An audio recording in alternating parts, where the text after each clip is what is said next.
नमस्कार। आज हम बात करेंगे इंसान की सबसे पहली कोशिश की, इस दुनिया में अपने होने का मतलब ढूंढने की कोशिश।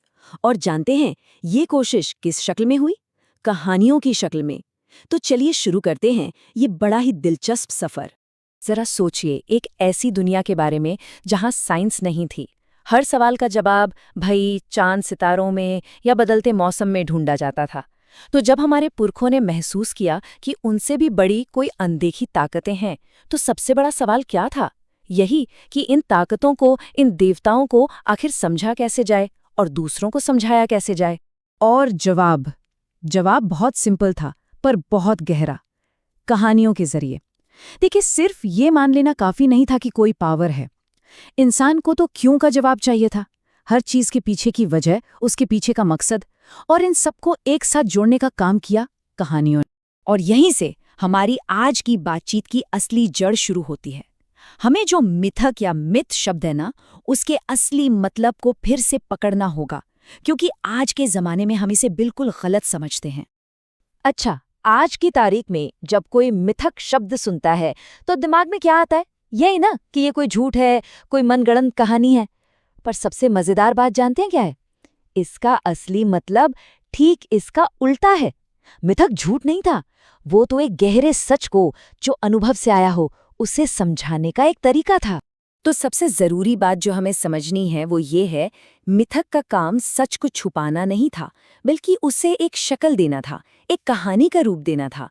ये दुनिया कैसे चलती है, सूरज क्यों उगता है, मौसम क्यों बदलते हैं, इन सब चीजों को समझाने की एक कोशिश थी। उस जमाने में जब कोई साइंटिफिक वजह पता नहीं थी, मतलब ये असल में मीनिंग की, मतलब की तलाश थी। तो सवाल उठता है, ये कहानियां आई कहाँ से? क्या ये बस किसी के दिमाग की उपज थी? नहीं, बिल्कुल नहीं। इनकी जड़ें थीं असल दुनिया के सीधे सीधे एक्सपीरियंस में। सोचिए, उस जमाने के इंसानों के लिए उनका रोज का अनुभव ही उनका सबसे बड़ा टीचर था। हर सुबह सूरज का उगना, रात में चांद का घटना बढ़ना, साल दर साल मौसम का बदलना, ये सब जो पावरफुल और पक्के पैटर्न थे ना, यही उनकी कहानियों का रॉ मटेरियल बने। ये प्रोसेस काम कैसे करता था, ये समझना बहुत दिलचस्प है। देखिए, सबसे पहले हुआ एक्सपीरियंस, यानी दुनिया को अपनी आंखों से देखना। फिर आई सोच, उस एक्सपीरियंस के पीछे की वजह ढूंढना। अरे, ये ऐसा होता क्यों है? और भाई, जब कोई साइंटिफिक जवाब नहीं था, तो उस खाली जगह को भरने के लिए क्या किया गया? एक कहानी बना दी गई। अब आते हैं मिथकों के एक और भी गहरे मकसद पर। इन कहानियों का काम सिर्फ ये बताना नहीं था कि दुनिया कैसे चलती है, बल्कि ये सिखाना भी था कि इस दुनिया में रहा कैसे जाए। और ये बात बहुत जरूरी है, ये मिथक सिर्फ एंटरटेनमेंट के लिए नहीं थे, मतलब आग के पास बैठकर सुनाए जाने वाले किस्से नहीं थे। ये समाज की पहली रूल बुक थी, पहली टेक्स्ट बुक थी, एजुकेशन और कल्चर का पहला जरिया।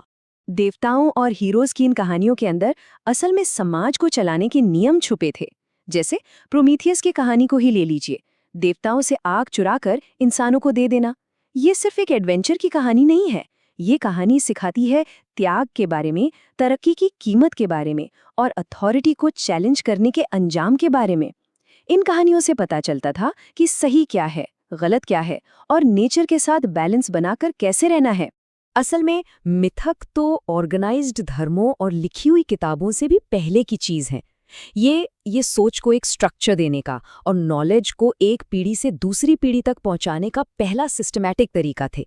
कह सकते हैं कि ये इंसान की सोच की पहली जबान थे। चलिए, अब एक बड़े ही मजेदार कॉन्ट्रडिक्शन पर आते हैं। अगर हर कल्चर ने अपनी अपनी कहानियां खुद बनाई, तो फिर उनमें इतनी सारी बातें एक जैसी क्यों हैं? इतनी समानताएं क्यों मिलती हैं?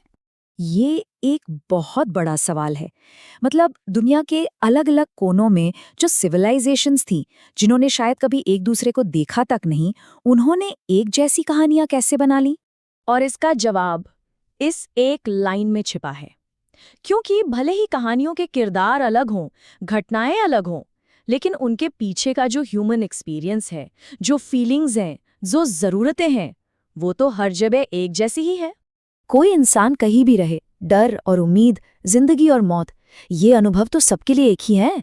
इसीलिए तो दुनिया भर के मिथकों में एक बड़ी बाढ़ की कहानी या दुनिया के खत्म होने की कहानी और फिर जिंदगी के दोबारा शुरू होने का आइडिया, ये सब लगभग हर कल्चर में मिलता है। और ऐसा बिल्कुल मत सोचिए कि ये सब बस गुजरे जमाने की बातें हैं। ये कहानियां और इनका जो बेसिक स्ट्रक्चर है वो आज भी हमारे बीच जिंदा है, बस उनका रूप बदल गया है।